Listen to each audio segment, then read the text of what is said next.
Emotions are a central part of human experience. They influence how we think, how we speak, and how we act, often before we are fully aware of them. Mindfulness helps you understand emotions not by suppressing them, but by recognizing them earlier and relating to them differently.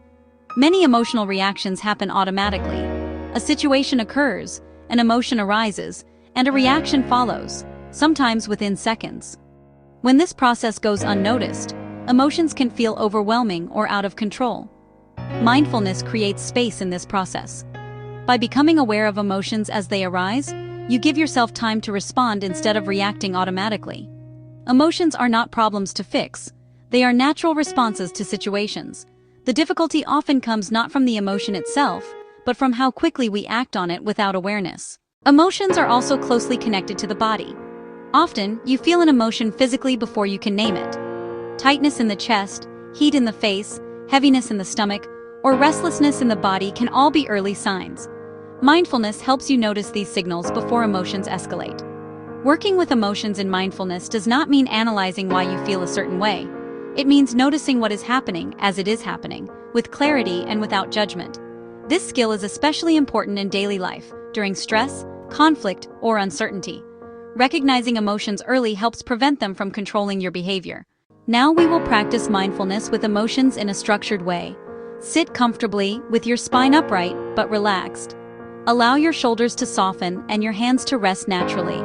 Take a moment to settle into your posture. Bring your attention to your breathing. Notice the natural rhythm of the inhale and the exhale. You are not changing the breath, only using it as a stable point of attention. Now gently shift your attention to your emotional state. Ask yourself quietly, what am I feeling right now? There is no need to find a perfect label. Notice any physical sensations associated with the emotion. You might feel warmth, tightness, pressure, or movement in the body. Simply notice where the emotion shows up physically. Allow the emotion to be present without trying to change it. You are not judging it as good or bad. You are simply noticing it. If thoughts arise about the emotion, such as wanting it to go away or trying to explain it, notice those thoughts and gently return attention to the physical sensations. Stay with this awareness for several minutes, allowing the emotion to rise, change, or fade naturally. If the emotion feels intense, you can bring some attention back to the breath while still noticing the body. You are always allowed to adjust your focus. Continue this practice for a few more moments. Now allow the practice to come to an end. Take 1 or 2 natural breaths and notice how you feel. This was a formal practice of mindfulness with emotions. You practiced noticing emotions as experiences, rather than reacting to them. Mindfulness with emotions also includes informal practice during daily life.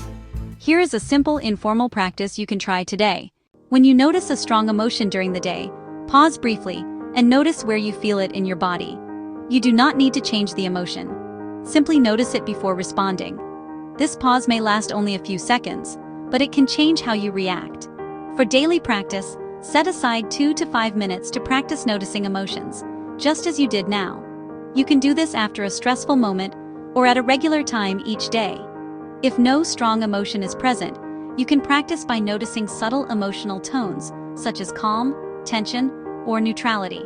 Consistency is more important than intensity. Regular awareness helps you respond more clearly when emotions arise. As you move through the day, remember this core idea. Emotions are temporary experiences. When you notice them with awareness, they no longer have to control your actions. This skill will continue to support your mindfulness practice as you learn to work with stress and reactivity in the next chapters.